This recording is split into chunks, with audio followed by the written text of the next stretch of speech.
ब्रह्म से शिव बाबा पधारे, बोलते ध्वनियों। ब्रह्म से शिव बाबा पधारे, बोलते ध्वनियों।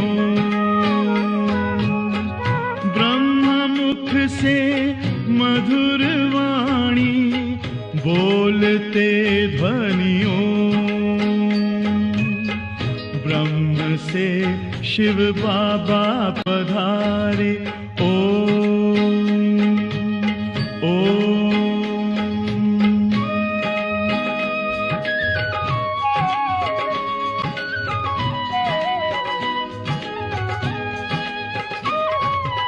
ओम की इस मधुर ध्वनि से किया परिवर्तन। प्रेम शांति सिखा के बदला सभी का जीवन। आदि देव प्रजापिता श्री, बोलते ध्वनियों। ब्रह्म मुख से मधुर वाणी, बोलते ध्वनियों। ब्रह्म से शिव बाबा पधारे, ओम ओम।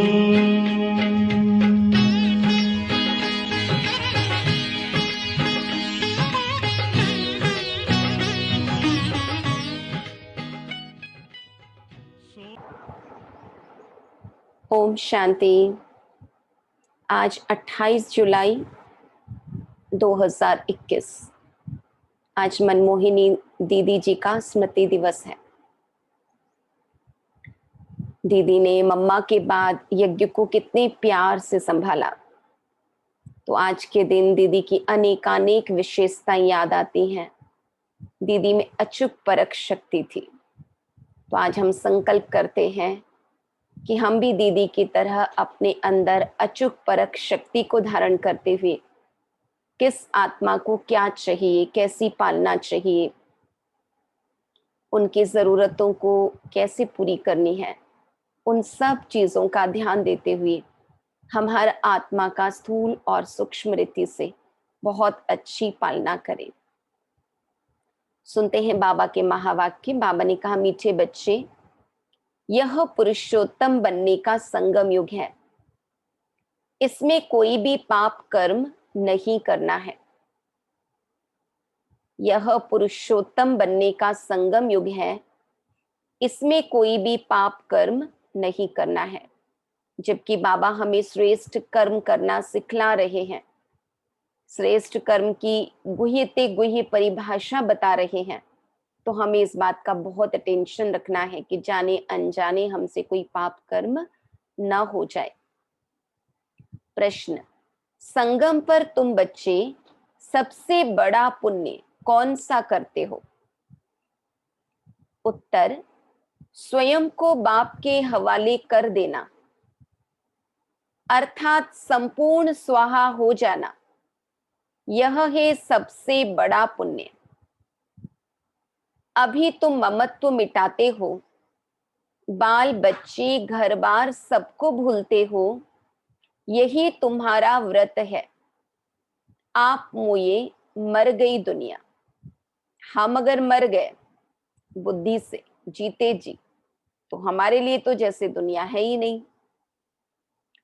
अभी तुम विकारी संबंधों से मुक्त होते हो। गीत है, जले न क्यों परवाना। ओम शांति। यह सब भक्ति मार्ग में बाप की महिमा करते हैं। यह है परवानों की क्षमा के लिए महिमा। जबकि बाप आए हैं तो क्यों न जीते जी उनके बन जाएं। आज बाबा ने कहा ना कि सबसे बड़ा पुण्य है अपने आप को बाबा के हवाले कर देना। जीते जी कहा ही उनको जाता है जो एडॉप्ट करते हैं। पहले तुम आसुरी परिवार के थे, अब तुम ईश्वरीय परिवार के बने हो। जीते जी ईश्वर ने आकर तुमको एडॉप्ट किया है, जिसको फिर शरणागति कहा जाता है। गाते हैं ना, शरण पड़ी मैं तेरे। अब प्रभु के शरण तब पड़े जबकि वह आए, अपनी ताकत दिखाए, जलवा दिखाए। वही सर्वशक्तिमान है ना।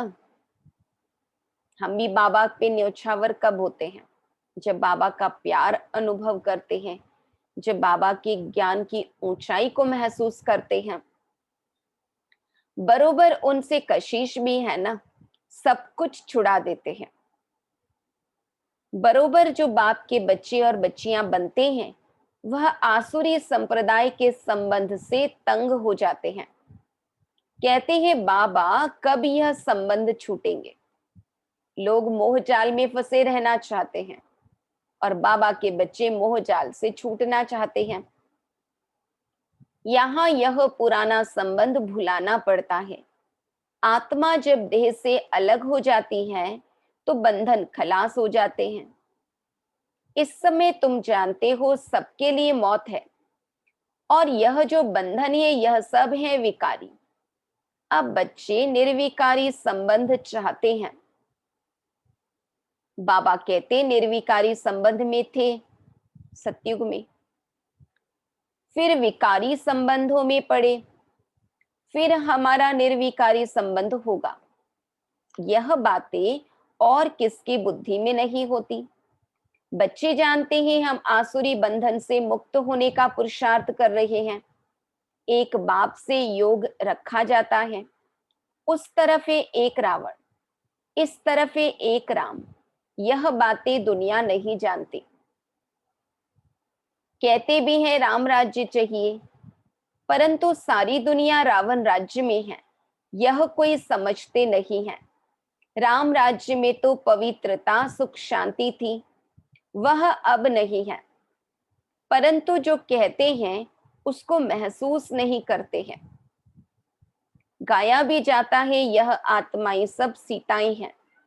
एक सीता की बात नहीं, न एक अर्जुन की, न एक द्रौपदी की बात है। यह तो अनेकों की बात है।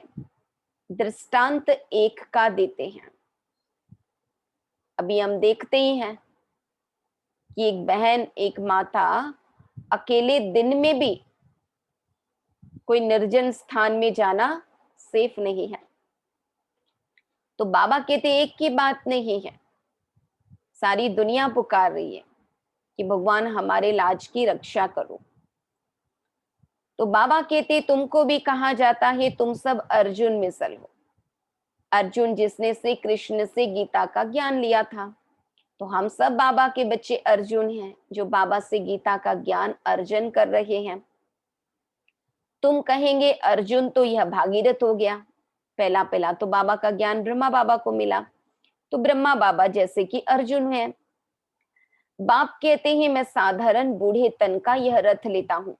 उन्होंने फिर चित्रों में घोड़ा गाड़ी दिखाया है, इसको अज्ञान कहा जाता है।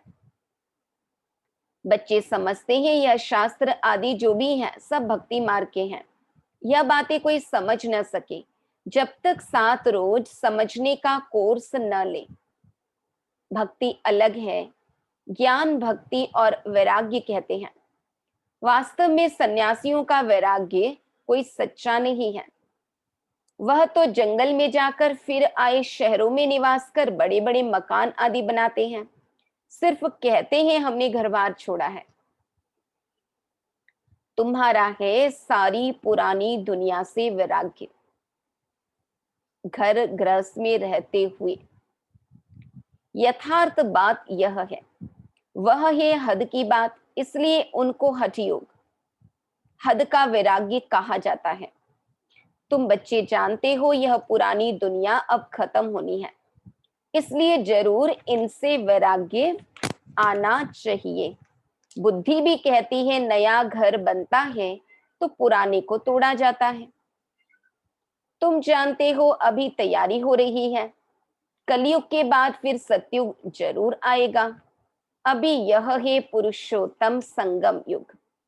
पुरुषोत्तम मास भी होता है। तुम्हारा है पुरुषोत्तम युग। पुरुषोत्तम मास में दान पुण्य आदि करते हैं। तुम इस पुरुषोत्तम युग में सर्वस्व स्वाहा कर लेते हो।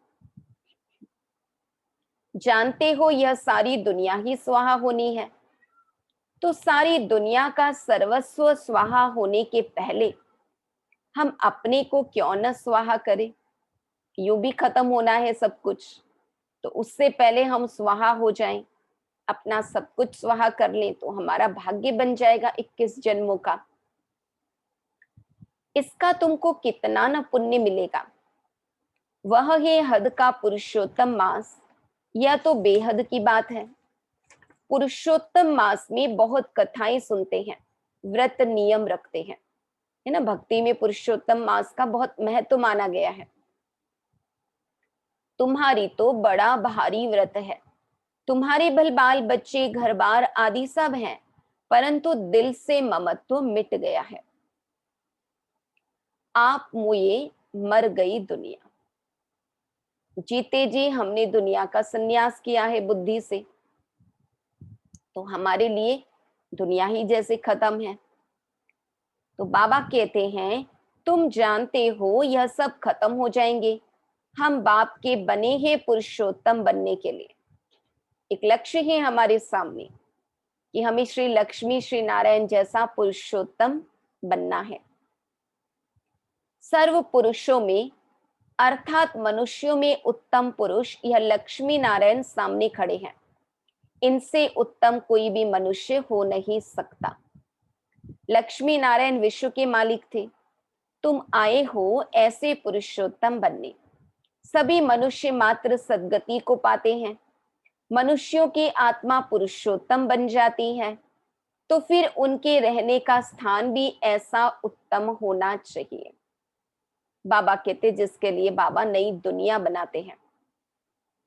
जैसे प्रेसिडेंट सबसे ऊंच पद पर है, तो उनको रहने के लिए राष्ट्रपति भवन मिला है। कितना बड़ा महल, बगीचा आदि है। यह हुई यहाँ की बात। राम राज्य को तो तुम जानते हो। तुम सतयुगी पुरुषोत्तम बनते हो, फिर यह कलयुगी पुरुषोत्तम रहेंगे नहीं। माना ये प्रेसिडेंट प्राइम मिनिस्टर ये नहीं रहेंगे, वहां तो राजघराना होगा, राज्य चलेगा। तुम सतयुगी पुरुषोत्तम बनने के लिए पुरुषार्थ कर रहे हो। बाबा कहते प्रजातंत्र खत्म होके फिर से राजतंत्र शुरू हो जाएगा। तुम जानते हो हमारे महल कैसे बने हुए होंगे। कल राम राज्य होगा, तुम राम राज्य में पुरुषोत्तम होंगे।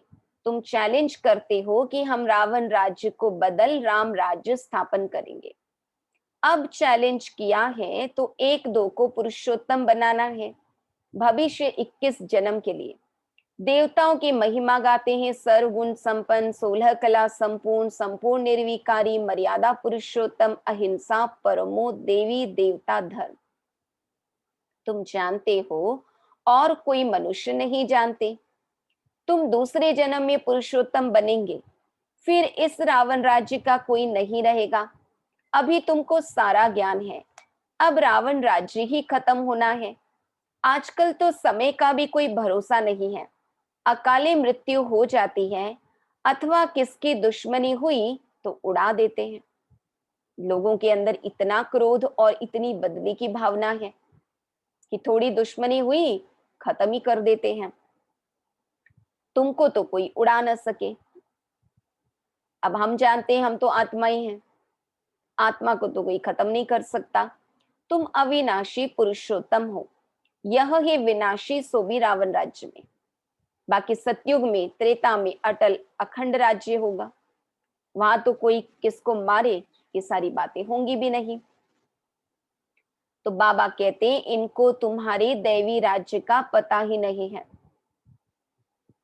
तुम जानते हो हम अपना दैवी स्वराज्य स्थापन कर रहे हैं श्रीमत पर। जिनकी पूजा होती है वह जरूर अच्छा कर्तव्य करके गए हैं, यह तुम जानते हो। देखो जगदम्बा की कितनी पूजा है। अब यह है ज्ञान ज्ञानेश्वरी। तुम जगत अम्बा की बच्चियां हो, ज्ञान ज्ञानेश्वरी और राज राजेश्वरी, दोनों में उत्तम कौन? बाबा पूछते, ज्ञान ज्ञानेश्वरी और राज राजेश्वरी दोनों में उत्तम कौन?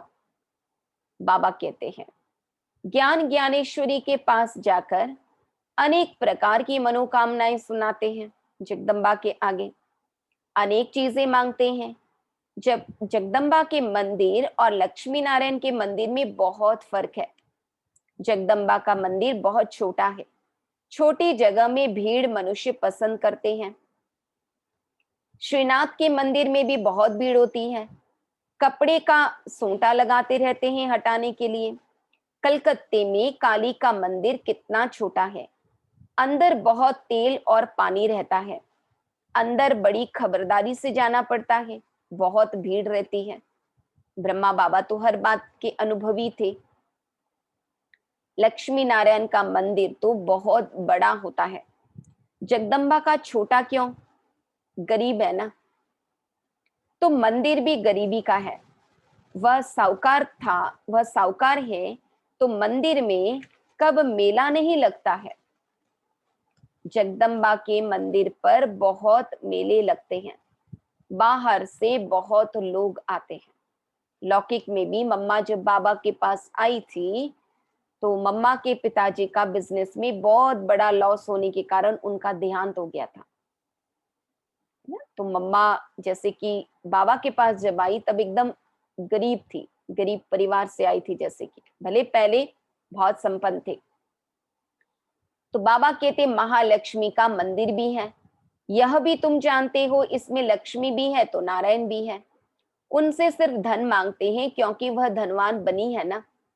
यहाँ तो है अविनाशी ज्ञान रतन, धन के लिए लक्ष्मी पास जाते हैं, बाकी अनेक आशाएं रख जगदम्बा के पास जाते हैं।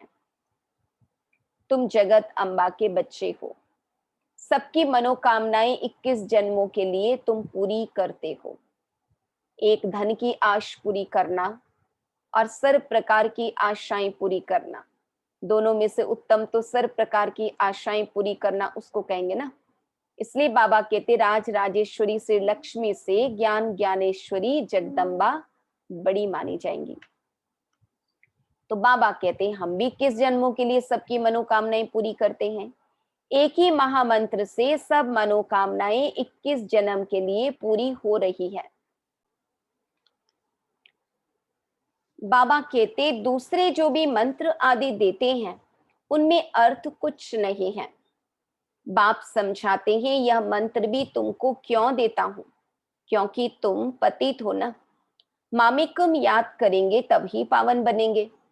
यह सिवाय बाप के आत्माओं को कोई कह न सके।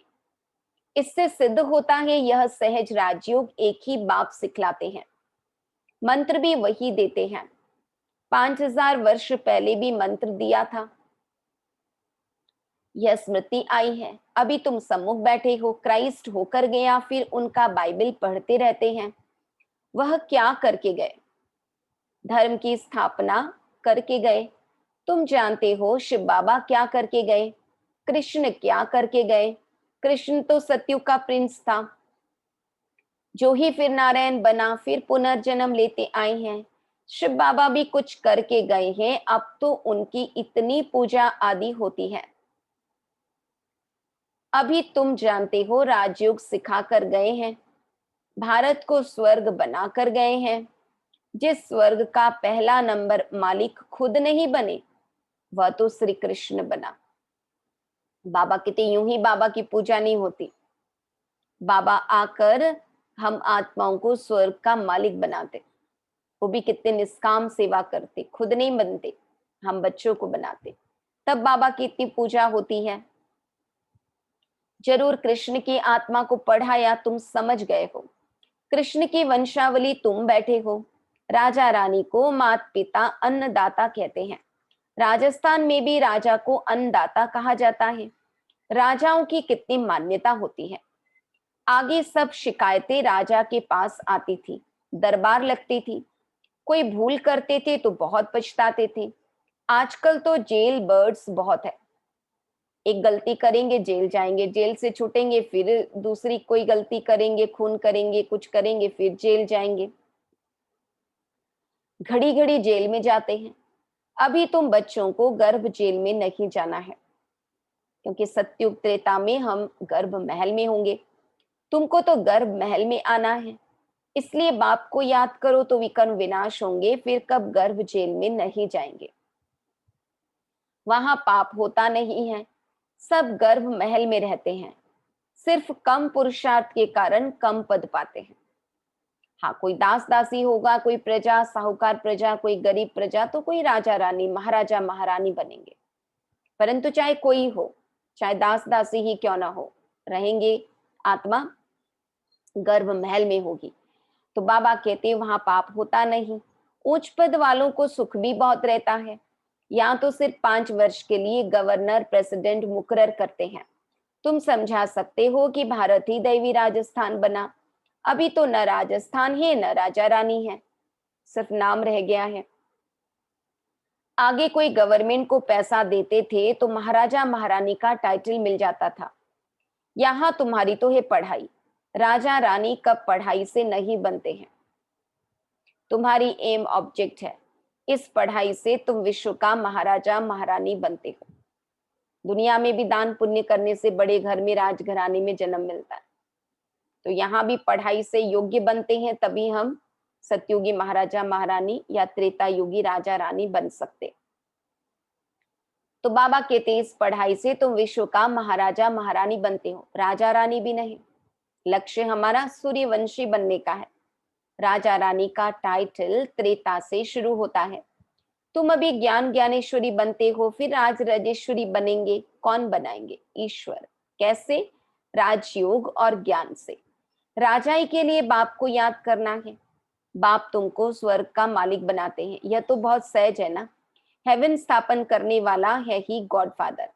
हेवन में तो हेवन की स्थापना नहीं करेंगे, जरूर उन्हों को संगम पर पद मिलता है, इसलिए इसको सुहावना कल्याणकारी संगम युग कहा जाता है। बाप कितना बच्चों का कल्याण करते हैं, जो स्वर्ग का मालिक बनाते हैं। कहते भी हैं परम पिता परमात्मा नई दुनिया रचते हैं, परंतु उसमें कौन राज्य करते हैं यह किसको पता नहीं। तुम समझते हो राम राज्य किसको कहा जाता है? उन्होंने तो राम राज्य को लाखों वर्ष दे दिए हैं, कलयुग को 40,000 वर्ष दे दिए हैं। बाप कहते हैं मैं आता ही हूं संगम पर, आकर ब्रह्मा द्वारा विष्णुपुरी की स्थापना करता हूं। सत्यनारायण की कथा भी यह है। सतयुग में तुम लक्ष्मी नारायण सर्वगुण संपन्न 16 कला संपूर्ण बनते हो, फिर कला कम होती जाती है। नया झाड़ तब कहा जाता है जबकि स्थापना होती है। नया मकान बनता है तो नया कहेंगे। तुम भी सतयुग में आएंगे तो नई राजधानी होगी, फिर कला कम होती जाती है। बाबा कहते त्रेता को भी संपूर्ण नया नहीं कहा जाएगा। स्थापना यहाँ होती है। यह वंडरफुल बातें कोई की भी बुद्धि में नहीं है। तो बाप ने समझाया है कि सभी आत्माओं के लिए यह युग है पुरुषोत्तम बनने का। जीवन मुक्ति को पुरुषोत्तम कहा जाता है, जीवन बंध को पुरुषोत्तम नहीं कहेंगे। इस समय सब जीवन बंध में है। बाप आकर सबको जीवन मुक्त बनाते हैं। तुम आधा कल्प जीवन मुक्त होंगे, फिर जीवन बंध। यह तुम जानते हो, यह तुम समझते हो। तुम्हारा व्रत नियम क्या है? बाप ने आकर व्रत रखवाया है। खान पान की बात नहीं है, सब कुछ करो, सिर्फ एक तो बाप को याद करो और पवित्र बनो। मुख्य धारणा ये है, बाबा को याद करो और पवित्र बनो। पुरुषोत्तम मास में बहुत करके पवित्र भी रहते होंगे। वास्तव में इस पुरुषोत्तम युग का मान है। बाबा कहते पुरुषोत्तम मास ही नहीं, ये पूरा ही संगम युग पुरुषोत्तम युग है। तो तुमको कितनी खुशी, कितना नशा होना चाहिए। अब तुमसे कोई पाप कर्म नहीं होना चाहिए, क्योंकि तुम पुरुषोत्तम बन रहे हो। अच्छा, मीठे मीठे सिकीलधे बच्चों प्रति माता पिता बाप दादा का याद प्यार और गुड मॉर्निंग। रूहानी बाप की रूहानी बच्चों को नमस्ते। हम रूहानी बच्चों की रूहानी बाप दादा को याद प्यार, गुड मॉर्निंग और नमस्ते। धारणा के लिए मुख्य सार, इस पुरुषोत्तम युग में जीवन मुक्त बनने के लिए पुण्य कर्म करने हैं। और बाबा ने कहा सबसे बड़ा पुण्य है अपने आप को बाप के हवाले कर देना। पवित्र जरूर रहना है, घर बार आदि सब होते, दिल से ममत्व मिटा देना है। श्रीमत पर अपने तन मन धन से दैवी राज्य स्थापन करना है, पुरुषोत्तम बनाने की सेवा करनी है। वरदान, ऑलमाइटी बाप की अथॉरिटी से हर कार्य को सहज करने वाले सदा अटल निश्चय बुद्धि भव। हम सबसे श्रेष्ठ ऑलमाइटी बाप की अथॉरिटी से सब कार्य करने वाले हैं। यह इतना अटल निश्चय हो जो कोई टाल न सके। बाबा कहती अटल निश्चय हो कि हम सबसे श्रेष्ठ ऑलमाइटी बाप की अथॉरिटी से सब कार्य करने वाले हैं। इससे कितना भी कोई बड़ा कार्य करते अति सहज अनुभव करेंगे। जैसे आजकल साइंस ने ऐसी मशीनरी तैयार की है जो कोई भी प्रश्न का उत्तर सहज ही मिल जाता है, दिमाग चलाने से छूट जाते हैं। ऐसे ऑलमाइटी अथॉरिटी को सामने रखेंगे तो सब प्रश्नों का उत्तर सहज मिल जाएगा और सहज मार्ग की अनुभूति होगी। हर बात में ऑलमाइटी अथॉरिटी को आज पूरा दिन सामने रखेंगे तो सब कार्य हमारे लिए सहज हो जाएगा। श्लोगन, एकाग्रता की शक्ति परवश स्थिति को भी परिवर्तन कर देती है। एकाग्रता की शक्ति परवश स्थिति को भी परिवर्तन कर देती है। ओम शांति।